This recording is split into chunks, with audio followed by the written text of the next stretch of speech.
안녕하세요. 책 함께 읽기 33번째 시간입니다. 함께 읽을 책은 아이는 언제나 옳다입니다. 아이는 언제나 옳다는 소아정신과 전문의 청근아님이 쓰셨고 위즈덤 하우스 출판입니다. 제가 이 책을 고른 이유 중에 한 가지가 우리를 너무 슬프게 한 사건 한 가지 때문입니다.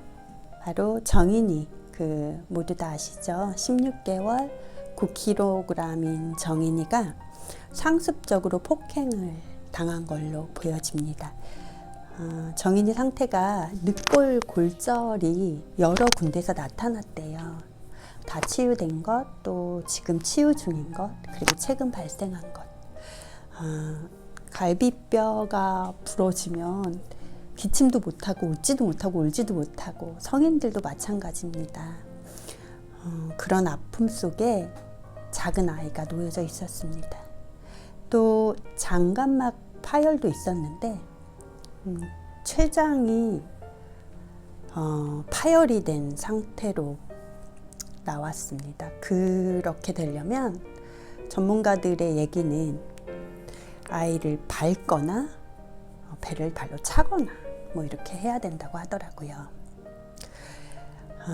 저도 아이를 참 좋아하는 사람이라서 아이를 낳고 싶었는데 제 이야기를 잠깐 하자면 저는 아이 이름을 어진이라는 이름을 지어놓고 아이를 기다리고 있었는데 여러 가지 이유로 아이를 만날 수가 없었습니다. 그래서 그 만날 수 없다는 사실을 알게 된 그날 밤의 아픔이 정인이 사건이 이렇게 뉴스에 나오면서 그 아픔이 고스란히 전달이 되는 거예요. 제가 목욕탕에 저녁에 들어가서 새벽 4, 5시경에 그 샤워기를 틀어놓고 계속 울다가 나왔었거든요. 그날 밤의 아픔이 요즘에 제가 다시 이 사건을 통해서 그 트라우마가 좀 자꾸 떠오릅니다. 그래서 저의 바람은 이 책, 이런 책을 많이 읽고 이런 것도 중요하겠지만 아이들 옆에 어른들이 아이를 아끼고 존중하고 배려하고 사랑하는 분들이셨으면 좋겠습니다. 좋은 부모님들이 이 세상에 조금 더 많았으면 좋겠습니다. 그럼 이 책 청근아님의 저자의 말을 먼저 읽겠습니다. 부모와 아이가 모두 행복해지는 믿음, 따뜻하고 넓은 마음으로 아이를 바라보세요. 아이마다 모두 이 세상에 존재하는 이유가 있습니다. 또 지금 지나고 있는 발달 시기가 그에 합당하니까 그러한 모습으로 표현되어 나오는 것이지요.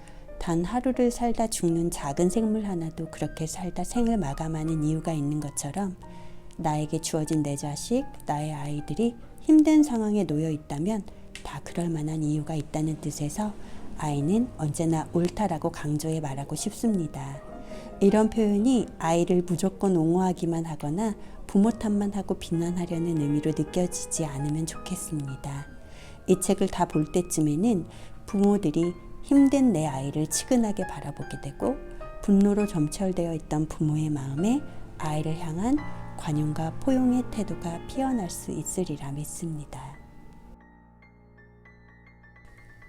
기다릴 줄 아는 아이로 키워야 하는 이유. 1970년경 미국 스탠퍼드 대학의 심리학 교수 윌터 미셸 박사가 이끄는 연구팀은 마시멜로 실험을 했습니다. 4세짜리 아이들에게 한 명씩 방에 들어가도록 하고 방에는 벨과 마시멜로를 준비했지요.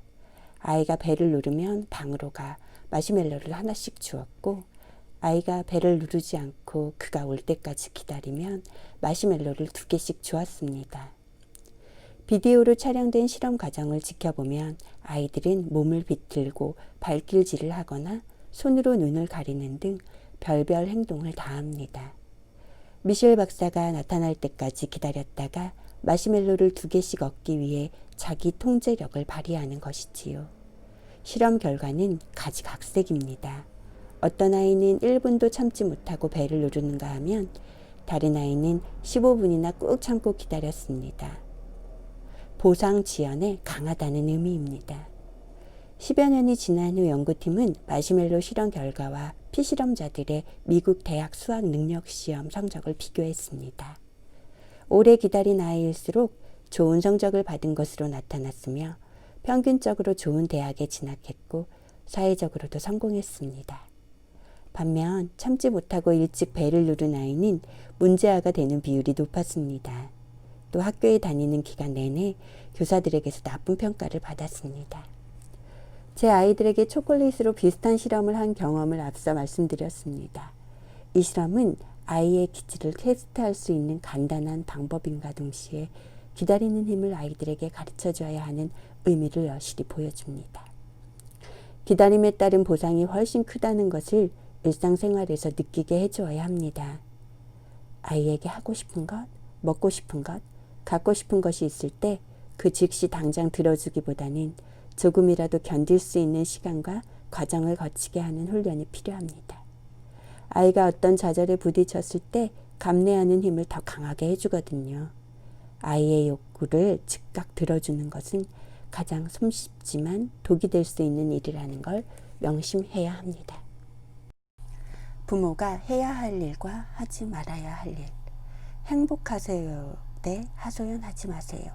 아이들은 늘 행복해하는 부모의 모습을 보는 것만으로도 안정된 느낌을 받습니다. 더 넓은 바깥 세상을 탐색하는 데 주저하지 않는 아이로 자라지요. 부모를 걱정하는 아이로 만들지 마세요. 아이에게 위안받는 부모가 되어서는 안 됩니다. 아이 앞에서 하소연하지 마세요.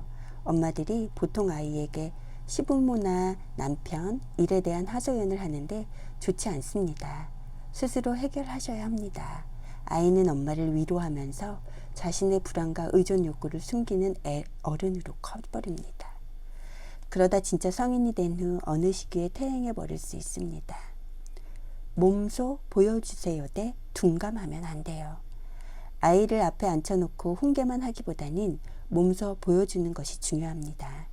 부모가 따뜻하게 대화하는 모습, 서로 베푸는 모습, 영화 속 불쌍한 주인공을 보며 눈물 짓는 모습, 좋은 음악에 감탄하는 모습, 스포츠에 열광하는 모습, 이런 부모의 행동과 표정을 아이는 다 흡수합니다.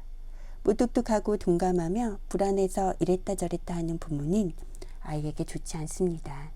특히 어린 시절 가장 밀접한 엄마가 그렇다면 더 심각하지요.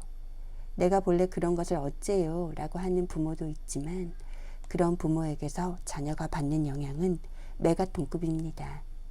본래 성격이 그렇지 않더라도 아이에게만큼은 다정다감해지고 민감해지고 일관된 태도를 취하려는 부단한 노력이 필요합니다. 과잉보호하지 마세요 대 쿠션이 되어주세요. 과잉보호의 문제점은 아이가 좌절하는 상황에서 오히려 불안과 두려움을 키운다는 것입니다. 부모의 지지는 어떤 실수나 좌절에도 아이가 오뚜기처럼 일어설 수 있는 힘을 줍니다. 하지만 지지해준다는 것을 자칫 과잉보호로 착각해 좌절과 시련을 못 견디는 아이가 되도록 만들어서는 안 됩니다. 쿠션이 되어달라는 것, 즉 완충 역할을 하라는 것은 아이가 날린 공격의 펀치를 그대로 맞고 있으라는 의미가 아닙니다. 아이의 공격은 방법이 다양해서 과격한 행동으로 표출될 수도 있고 과도한 요구로 나타날 수도 있습니다. 아이가 공격을 한다는 것은 본인이 코너에 몰려 도망갈 곳이 없어 이러지도 저러지도 못하는 상당한 불안에서 기인하는 것입니다. 부모가 불안과 공격을 맞받아치지 않고 차분하게 그 불안을 이해하고 포용해주면 아이는 누그러집니다. 그것이 쿠션이 되어주는 방법입니다. 아이의 회복력. 어린 시절에 비슷한 상처와 정신적 충격을 겪었더라도 성장해 가며 나타나는 모습들은 다양합니다. 일관됨 속에서 사람마다의 차이를 발견함으로써 그 사람에 맞는 전략을 세우는 개별 맞춤형 치료는 그래서 필요한 것입니다. 회복에 대한 보호 인자를 갖고 있는 아동은 커다란 충격적 사건을 겪더라도 성장하면서 크게 제 궤도를 벗어나지 않지만 작은 상처나 정신적 외상에 쉽게 무너지는 취약한 아동들이 있습니다. 그 차이를 발견하고 그에 맞는 대응을 하는 것이 바로 개별 맞춤형 접근법입니다. 많은 부모들이 아이를 향해 힘든 과정도 견딜 수 있어야 해, 좌절 감내력을 키워야 해 라고 말하면서 강한 회복력을 기대합니다.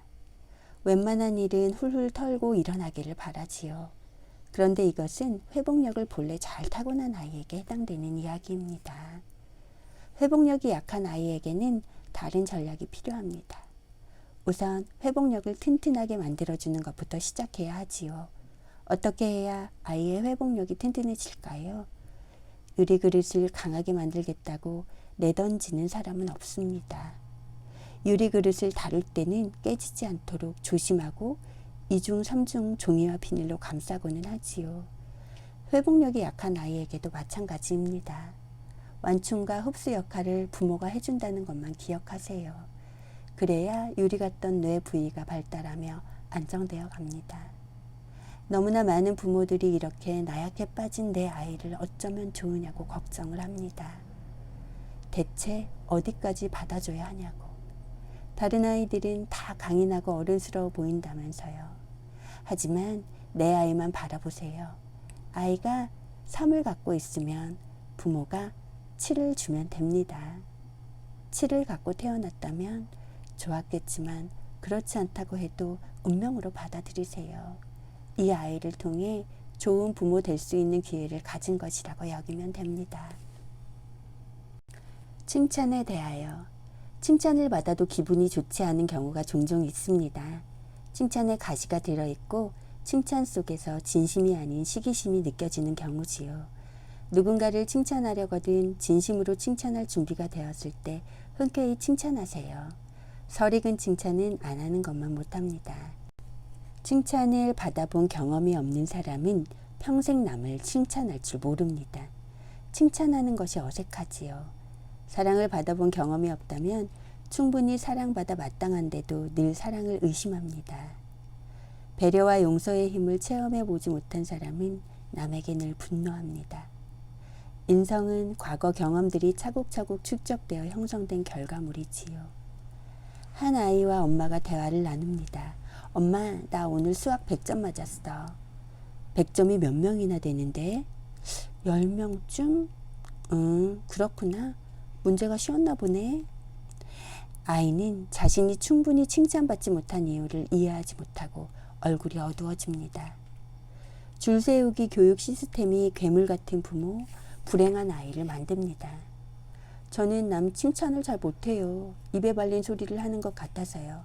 게다가 누군가가 저를 칭찬하면 늘 진위를 의심하게 됩니다. 이렇게 말하는 엄마도 있었습니다.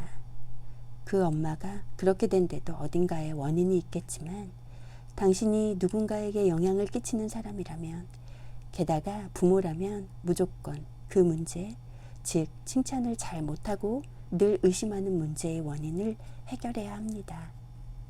아이는 자신이 보낸 신호를 부모가 알아채지 못하면 점차 신호를 보내지 않게 됩니다. 그러다 결국 신호 보내기를 포기하고 체념하지요. 신호를 보내지 않은 것을 보고 부모는 아이가 독립적이고 수능적이라며 칭찬하고 좋아하니 아이는 그나마 힘들 때 보내야 할 신호조차 감추게 됩니다. 그래야 부모에게 사랑받을 수 있을 것 같기 때문입니다. 내 아이가 부모의 욕구에 맞춰 칭찬받는 데에 익숙한 아이라면 부모는 지금 당장 그런 칭찬 방식을 포기하고 아이가 자신의 주관대로 행동할 때 기뻐해 주어야 합니다. 칭찬으로만 형성된 자존감은 칭찬이 사라졌을 때 낮은 자존감으로 바뀔 수 있으니까요. 그 아이는 자신의 똑똑함을 유지해야 하니 실패가 얼마나 두려울까요? 이 아이에게 그런 칭찬은 독이 됩니다. 참으로 머리가 좋다, 영리하다는 칭찬을 자녀에게 자주 하신다면 이제는 칭찬의 방식을 바꿔보시기 바랍니다. 아이를 칭찬할 때는 타고난 재능을 칭찬하기보다는 스스로 절제하고 개선하려는 모습을 칭찬해 주세요. 똑똑하구나 라며 재능을 칭찬받은 아이와 성실하구나 라며 노력을 칭찬받은 아이에게 어려운 과제와 쉬운 과제를 부여하고 고르게 하면 재능을 칭찬받은 아이는 실패가 두려워 쉬운 과제를 선택하고 노력을 칭찬받은 아이는 과감히 어려운 과제에 도전합니다. 부모가 어떻게 칭찬하는지에 따라 이토록 다른 결과를 가져옵니다. 타고난 것에 대한 칭찬은 그것이 무너질까 두려워 위험한 일이나 난관이 예상되는 일들을 피하게 만듭니다. 늘 재능을 인정받길 꿈꾸다 피할 수 없는 어려운 일을 해내지 못했을 때 결국 자존감을 잃게 되지요. 누구나 칭찬에 목말라 하지 않고 비판에 의연한 사람이 되고 싶어 하지만 생각대로 잘 되지 않는 게 인간입니다. 그런 인간의 본성을 받아들여야 약한 이들이 매번 겪는 좌절의 아픔과 칭찬을 갈구하는 어린아이의 심정을 공감할 수 있습니다. 안대를 잘 가르치는 법. 미운 2살 아이들을 훈육하기는 참 힘들지요. 이것저것 탐색을 시도하는 아이에게 부모가 가장 많이 하는 말이 바로 안 돼입니다. 아기가 가장 처음 느끼는 부정적 감정은 엄마와 분리되는 공포이고, 두 번째가 미운 2살의 안 돼라는 말로 제지당할 때지요. 두 돌 전후로 걸음마가 활발해지면서 여기저기 돌아다니다 만지면 안 될 것, 먹으면 안 될 것 등등 안 되는 것들을 많이 시도하던 중 부모로부터 이건 안 돼를 처음 듣게 됩니다. 바로 이 순간이 아기가 이 세상에 내 맘대로 안 되는 것이 있음을 배우는 순간입니다. 바로 첫 사회화가 일어나는 시기지요. 하면 안 되는 것을 하려는 아기에게 이건 안 돼요 라고 명확하게 알려주지 않으면 아이는 이 세상에 내 맘대로 안 되는 것이 없다고 느껴버립니다. 즉, 첫 사회화 관문을 넘지 못하고 실패하게 되는 것이지요. 위험한 일을 하거나 공격적인 행동을 보이는 걸음마 아이에게는 부모가 단호하고 엄격하게 훈육해야 합니다. 안 되는 것에 대해 왜 이런 행동을 하면 안 되는지를 차근차근 알려줘야 합니다. 그 순간 엄마가 머뭇거려서는 안 되지요. 하지만 안 돼를 안 바래서도 안 됩니다. 무조건 안 된다고 제안하기보다는 부모가 원하는 행동으로 이해를 시켜주는 것이 효과적입니다. 음식을 던지는 아이에게 음식을 던지면 안 돼요 라고 말하는 것보다 음식을 접시에 놓자 라는 식으로 말해주는 것이지요. 아이가 자신을 다치게 하거나 남을 해할 만한 위험한 행동을 보일 때를 제외하고는 안 돼라는 말은 자제하는 것이 좋습니다. 한번 해보렴. 그리고 어떻게 되는지 결과를 한번 볼까? 하며 도전하게 하는 것이 낫습니다. 스스로 시행착오를 경험하도록 말이죠. 중요한 것은 안 돼를 말하고 난 이유입니다. 안 된다는 말을 듣고 제지를 당하면 어쨌든 아이의 기분은 좋지 않습니다. 이때 부모가 어떻게 대처하고 얼마나 빨리 회복시켜 주느냐가 인성 발달의 기초를 형성합니다. 나빠진 기분을 회복시켜 준다는 것은 안아주고 토닥이면서 차근차근 안 되는 이유를 아기의 눈높이에 맞게 설명해 주는 일입니다. 심리적 에너지가 부족한 부모, 다혈질적인 부모, 우울한 부모는 이런 과정을 해내기가 어렵지요. 꼭 이런 상황만이 아니라 육아의 전반적인 과정에서 아이의 기분을 되돌려주고 사랑을 인지시키는 일은 아주 중요합니다. 아기가 미소 지었을 때 부모가 무반응하고 표출한 감정에 제대로 공감받지 못하면 눈치가 들고 불안이 커져 정서적인 뇌가 제대로 작동하지 않게 되니까요. 정서가 혼란스러우면 언어와 인지 발달로 확장되지 않습니다. 이것은 조기 교육보다는 돈독한 애착 형성과 정적 양육이 최우선되어야 하는 이유와도 같습니다. 아이와 협상하기. 많은 자기계발서들이 이야기하는 협상의 기술은 사업에서만 필요한 것이 아니라 부모 자녀 관계, 교육 현장에서도 빛을 발합니다. 아이와의 타협은 울고 조르는 상황에서만 필요한 것이 아닙니다. 밥 먹을 때, 물건을 살 때, 놀고자 할 때, 공부를 시킬 때 등등 일상의 사소한 선택의 순간에 협상이 필요합니다.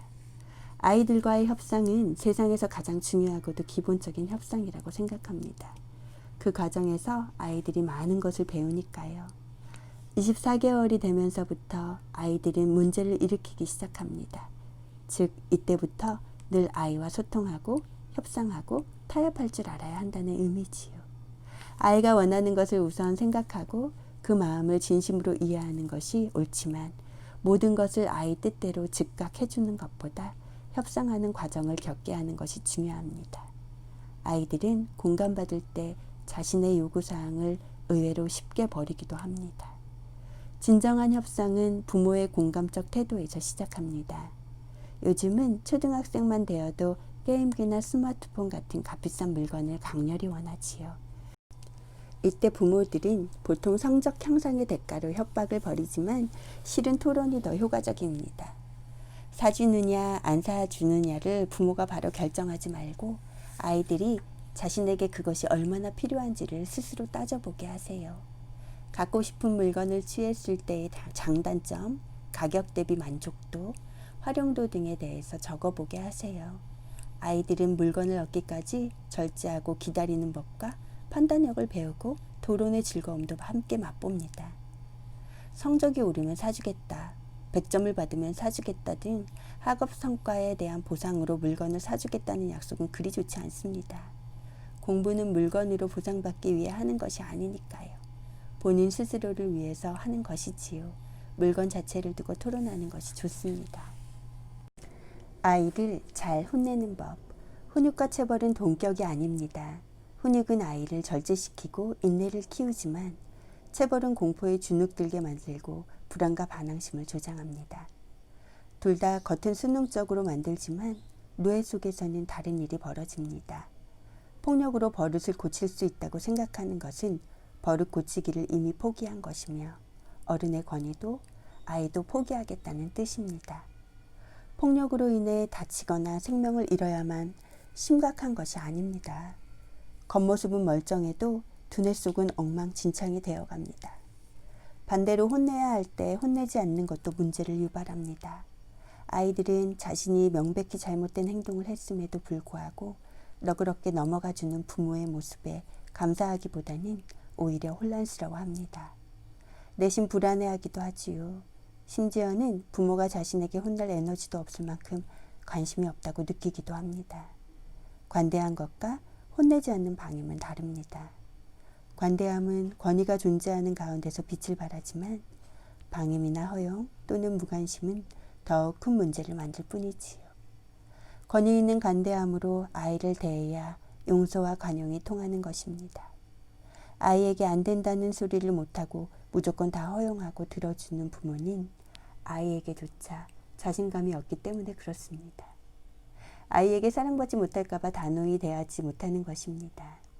아이는 부모의 반응을 통해 자신의 행동을 교정하고 사회화시켜 나갑니다. 그래서 부모는 잘 혼내는 방법을 배워야 합니다. 아이가 말을 듣지 않아 매를 드는 부모의 마음속에는 이놈이 감히 어른에게 대들다니 기분이 나쁘다는 생각이 파라즘 차지할 겁니다. 그럴 때는 분노를 잠시 식히고 아이가 왜 내 말을 안 들을까에 대해 연구해 보세요. 그 다음에 분노를 말로 표현하세요. 아이를 제압하려 해서는 안 됩니다. 아이의 분노를 이해하는 것이 먼저입니다. 아무리 옳고 바른 이야기라 할지라도 부모가 자신의 마음을 알아준다고 느끼지 못하면 아이들은 부모의 말에 감동하지 않고 귀에서 반사시킵니다. 아이와 내 잘못을 따지며 시시비비를 가리기보다는 아이가 화가 났다는 사실에 우선 집중하세요. 정황이야 어떻든 이미 아이가 그렇게 받아들였음에 집중해야 합니다.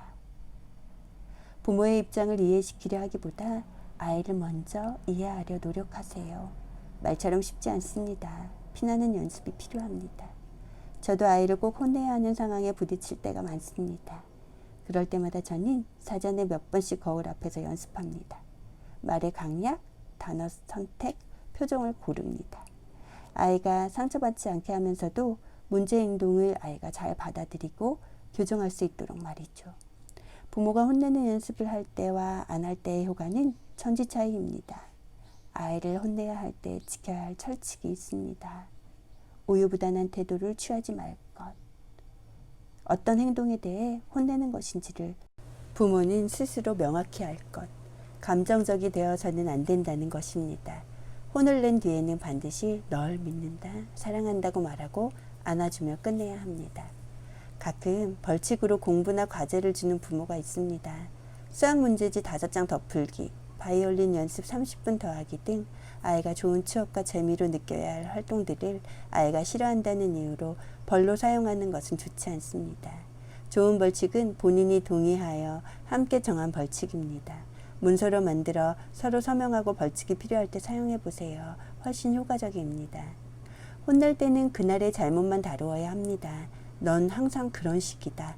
단 한 번도 한 적이 없다는 식의 말은 아이들을 자기 방어에 급급해지도록 만듭니다. 그날 벌어진 그 사건에 대한 것만 다루고 과거의 일과 연관지어 아이를 공격하지 않아야 문제를 잘 해결할 수 있습니다. 아이가 말을 안 듣는 것은 거대한 두려움 속에서 자신을 지키려는 힘없는 자의 유일한 생존 수단입니다. 겉으로 드러나는 혹은 위장된 가면 속에 감춰진 다양한 불안이 완화될 때 비로소 가면을 벗을 수 있지 않을까요? 아이는 그 두려움을 부모가 읽어주기를 기다리고 있는 것입니다. 아이의 거짓말. 아이들의 거짓말이나 도벽의 원인은 다양합니다. 무조건 혼내지 말고 자초지종을 잘 들어봐야 합니다. 만약 순간의 충동성을 이기지 못해서 반복되는 도벽이나 임기응변식의 거짓말은 주의력 결핍, 과잉 행동장애와 관련이 있을 수 있습니다.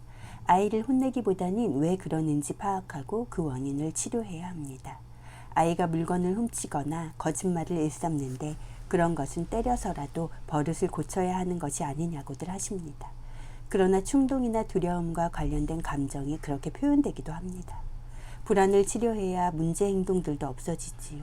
때리거나 위협하기, 윽박지르기 등은 불안을 더 강화시켜 또 거짓말을 하게 만듭니다. 특히 두려움이 많은 아이들은 순간의 위기를 모면하기 위해 거짓말을 하는 경우가 많습니다. 그런 아이들은 공포 분위기가 조장되면 더욱 거짓말을 하게 됩니다. 그러므로 두려움이 많은 아이들이 거짓말을 했을 때 몰아세우거나 협박하면 오히려 역효과가 날 수 있습니다. 겁을 먹지 않게 하면서 혼을 내는 기술이 필요합니다. 관대한 태도로 안심시켜주며 솔직히 이야기하더라도 무서운 결과가 생기지 않을 거라고 믿게 해줘야 하지요. 아이가 거짓말을 하면 지능적이라며 그 교묘한 의도에 화가 나 심하게 혼내는 부모가 많습니다. 그러나 동물도 자신을 보호하기 위해 위장을 하고 생존을 위해 거짓 울음소리를 낸다 하지요. 아이들의 거짓말도 그와 같은 절박함에서 나오는 것입니다. 두려움이 많은 아이들의 특성이지요. 거짓말을 한 원인을 제대로 파악하지 않은 채 혼을 내서 버릇을 고치겠다는 식으로는 절대 해결되지 않습니다. 부모가 진실을 알더라도 공포스러운 일이 생기지 않을 것이라는 믿음이 아이에게 쌓여야 거짓 표현이나 말을 포기하게 됩니다. 아이가 숙제를 아직 안 했다고 말했을 때 아직까지 숙제도 안 하고 여태 뭐 했어? 라고 욱박지르기보다 솔직하게 이야기해줘서 고맙다고 먼저 말한 후에 숙제를 미리 하는 것의 중요성을 이야기한다면 어떨까요? 적어도 숙제를 안 해놓고서 다 했다고 거짓말하지는 않을 것입니다. 학교 폭력을 바라보는 시선. 우리들의 일그러진 영웅의 엄석대처럼 교묘한 방식으로 아이들의 이득을 갈취하며 군림하는 아이들이 있습니다. 더 심각한 것은 그것이 얼마나 부당한지에 대한 죄책감이 없다는 것입니다. 겉으로 보이는 리더십 이외에 측은지심과 타인에 대한 배려심 함양 교육이 절실합니다. 상습적 폭력을 당한 피해자들은 폭력에 대해 무뎌진 내성으로 인해 타인이나 약자에게 폭력을 가하는데 죄책감이 없는 반사회적인 인격장애가 될 수도 있고 내 힘으로는 어찌할 수 없다는 무기력감과 절망감에 극심한 우울증에 빠질 수도 있습니다.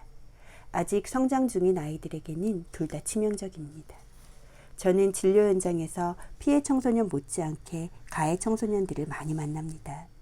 피해자가 될까 두려워 가해 집단에 먼저 들어가 소속감을 얻으려 한 불안한 아이. 반에서 교모의 따돌림을 당하다가 따돌림 주동자를 면도칼로 위협해 폭력 가해자가 된 아이. 아버지의 상습적 폭행과 엄마의 우울증으로 인해 학교에 가서 약한 아이들에게 스트레스를 푸는 아이. 충동 조절이 안 되어 잘못이라는 것을 알면서도 다른 아이를 건들게 되는 아이. 아이들의 문제는 그 원인이 매우 다양해서 결코 제도적으로만 풀 수는 없습니다. 가해 아이들의 속마음을 들여다보면 사실 가엾고 아픕니다. 실은 위로받고 싶으면서, 실은 관심받고 싶으면서 사랑해달라는 표현으로 내가 무너질까봐 두려워서 공격을 하지요. 아이들의 공격적인 모습 속의 실체는 이렇게 연두부처럼 연약합니다. 그 내면을 알아주고 보듬어야 공격의 가면을 벗을 수 있지요. 그렇다고 이 아이들에게 폭력으로 대응해서는 안 됩니다. 부모가 자식을, 상사가 부하를, 교사가 학생을 폭력으로 제압하겠다는 것은 비윤리적이라는 것 이상의 의미가 있습니다. 미래에 닥쳐올 엄청난 부작용을 계산하지 못하는 어리석은 결정입니다. 더 무서운 것은 그 부작용을 본인이 초래한 것임을 모른다는 것이죠. 부모의 적극적인 변화 없이는 아이를 치료할 수 없다. 청소년기의 우울증은 나 우울해요 라고 직접 표현하는 경우가 드뭅니다. 오히려 표현을 하는 아이들이 낫습니다. 때로는 우울함을 감추는 행동으로 나타나기도 하지요. 예컨대 등교 거부, 학업과 같이 노력을 들이는 일보다는 즉흥적이고 자극적인 것만 추구하려는 성향, 반항적 태도, 음주, 흡연, 비행, 폭식, 과다 수면 등으로 표현됩니다. 우울하고 자살 생각에 빠져있던 청소년들의 충동성을 부채질하고 자살에 대한 금기를 무너뜨리는 것 중 하나는 우상시하던 연예인이나 유명인의 자살입니다. 막연히 생각하는 것과 실제 행동으로 옮기는 것은 전혀 다릅니다. 그런 사건으로 인해 자살에 대한 생각이 구체화되고 행동하기까지의 주저함이 약화되는 것이지요. 자살 사건에 대한 언론 보도가 매우 신중해야 하는 이유도 바로 여기에 있습니다. 청소년 자살률이 급증하고 있습니다. 청소년 자살은 충동적 자살이 많다는 것이 특징입니다. 자살에 대한 가장 강력한 예측 인자는 반복적 자살 사고 또는 시도입니다. 부모들이 자녀의 자살 시도를 그저 우발적이고 단발적인 것으로 여기는 것도 문제입니다. 자살을 시도한 청소년들의 40%는 정신과 치료를 시작조차 않는다고 합니다. 그 이유는 무엇일까요? 아이와 부모가 정신과 치료에 대한 편견과 두려움이 있고 자녀의 자살 시도가 일회성으로 끝날 것이라는 과소평가입니다. 실제로 응급실에 자살 시도로 온 청소년들에게 입원하여 심층적인 정신과적 치료를 받을 것을 권유하지만 부모가 입원을 거부하는 경우가 적지 않습니다. 설령 진료를 받더라도 한두 번 오다 말지요. 정신과 치료를 약인처럼 생각하는 분위기가 매우 안타깝습니다. 아이가 자살을 시도한 것은 도움을 요청하는 것인데 부모가 이를 잘 모르는 경우가 많습니다. 순간적 스트레스로 인해 우발적으로 그런 것이니 다시는 그런 시도를 안 할 것이라고 생각하지요. 그런 이유로 강력한 입원 권유에도 부모가 동의하지 않는 경우가 많은데 참 안타깝습니다. 부모와 가족의 적극적인 변화 없이는 자녀의 치료는 성공할 수가 없습니다. 평소 죽고 싶다는 말을 자주 하거나 글로 쓴다든가 말수가 급격히 줄고 대인관계를 줄여 고립되어 간다는 것 등이 청소년의 자살을 예측하는 신호입니다. 주변에서 관심을 갖고 살펴주고 전문가에게 연계해 준다면 최소한 극단적 선택은 피할 수도 있습니다. 이상으로 아이는 언제나 옳다 책 함께 읽기 마치겠습니다. 끝까지 들어주셔서 감사합니다.